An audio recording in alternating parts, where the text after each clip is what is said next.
কি রাস্তায় আন্দোলন করতে নামতে এসেছি? আমরা পড়াশোনা করতে এসেছি। আমরা চাই আমরা পড়ার টেবিলে ফিরে যেতে।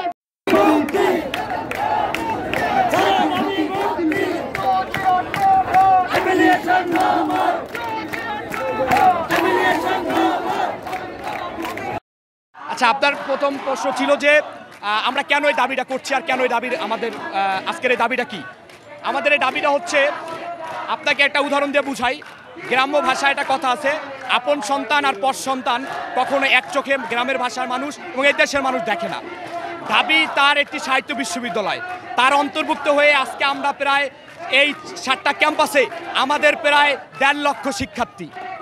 আমরা কোনো অংশেই দাবির থেকে ছোট নয়। আমাদের শিক্ষার্থী বেশি, আমাদের ক্যাম্পাস বেশি। আমরা ঢাকা কলেজের স্টুডেন্টরা আমাদের দাবির ভিতরে আমাদের নিজেদের জায়গাও ছিল এবং ওই ক্যাম্পাসটাও আমাদের ছিল একটা সময়।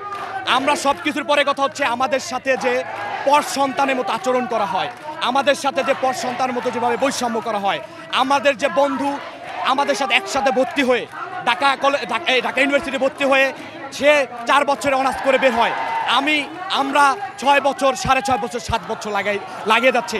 এটা কি ফেল করার কারণ না? এই কারণটা হচ্ছে আমাদের একটি পরীক্ষা হয় 1.5 বছর পর, আমাদের প্রশ্ন ঠিক মতো দেওয়া হয় না। আমাদের একটা সার্টিফিকেট আনতে হলেও ওই সোহরাওয়ার্দী উদ্যান থেকে এসে ঢাকা ইউনিভার্সিটি যেতে হয়, ওই তিতুমির থেকে এসে ঢাকা ইউনিভার্সিটি যেতে হয়। তার নিজস্ব ক্যাম্পাসে কোনো প্রকার কোনো কিছু আমরা পাই না। এর জন্য আমাদের যে অতি শীঘ্রই, অতি দ্রুতই আমাদের যাতে নিজস্ব ক্যাম্পাসে আমাদের যে অধিভুক্ত 4টাই কলেজ আছে, সেই কলেজকে একটি সাহিত্য ইউনিভার্সিটি করে, বিশ্ববিদ্যালয় করে আমাদের শিক্ষার্থী কার্যক্রম যাতে আমরা 4 বছরের মধ্যে শেষ করে আমরা দেশ গড়া কারিগর হতে পারি, সেই লক্ষ্যে আমাদের এই আজকের আন্দোলন। আমাদের এই আন্দোলন কোনো রাজনৈতিক আন্দোলন নয়, আমাদের এই রাজনৈতিক আন্দোলন কোনো সুবিধার আন্দোলন নয়। আমাদের এই আন্দোলনটা হচ্ছে, আমরা শিক্ষার্থী, আমরা যাতে কোনো প্রকার বৈষম্য সেশন জট ছাড়া 4 বছরের মধ্যে আমরা আমাদের অনার্স কমপ্লিট করে দেশ গড়ার কারিগর হতে চাই। এটাই আমাদের একমাত্র লক্ষ্য। এছাড়া আমাদের আর কোনো লক্ষ্য নেই।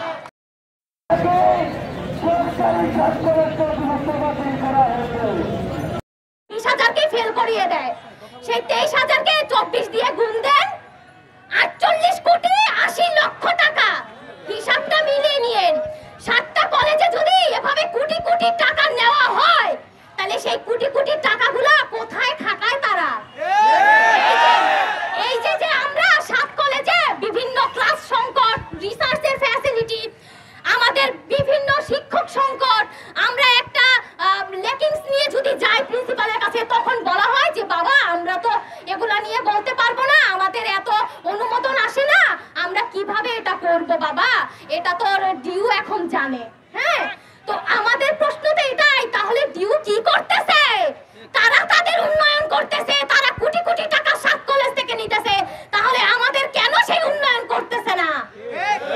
ঢাবি যদি 7 কলেজকে তার আন্ডারেই নেয়, তার মানে কি ঢাবির অধিভুক্ত আমরা, ঢাবির সন্তান আমরা, তাহলে সেই সন্তানের কি অভাব অনটন সেটা তারা দেখবে না? তারা কেন দেখে না? তাহলে এখানে কি বোঝায়? আমাদের অধিকার আমাদেরই অর্জন করতে হবে, তারা তো করবে না। তাই আমরা আজকে রাস্তায় নেমেছি। এখন বলবেন রাস্তায় কি হঠাৎ নেমেছি? হঠাৎ নামিনি। 2 মাস আমরা এগুলা নিয়ে অপেক্ষা করেছি এবং অনলাইনে প্রতিবাদ করেছি। তারা কি এগুলা চোখে দেখেনি আসলে হয়তোবা, কারণ তাহলে আজকে আমাদের রাস্তায় নামতে হতো না। আমরা রাস্তায় নেমেছি, যদি এখনো তাদের মগজে না ঢোকে যে আমরা 7 কলেজ কি করতে পারি, কি না করতে পারি। 24-এর আন্দোলনে দেখেনি ইডেন কলেজ, ঢাকা কলেজ, 7 কলেজের কি করেছিল তারা, সেটা কি তারা দেখেনি? এখনো যদি তারা তাদের মগজে এগুলো না ঢোকায়, তাহলে আমাদের কিছু করার নেই।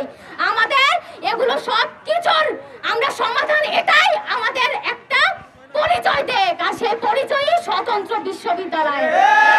যতদিন পর্যন্ত স্বতন্ত্র বিশ্ববিদ্যালয় না হবে, ততদিন পর্যন্ত আমরা এই রাস্তা থেকে উঠবো না।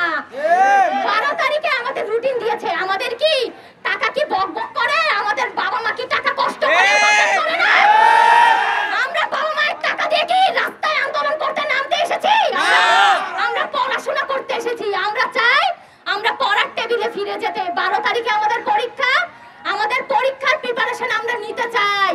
যেহেতু আজকে আমরা রাস্তায় এসেছি, আমরা চাই তারা তাড়াতাড়ি আমাদের এটার ফলাফল দেয়। ধন্যবাদ।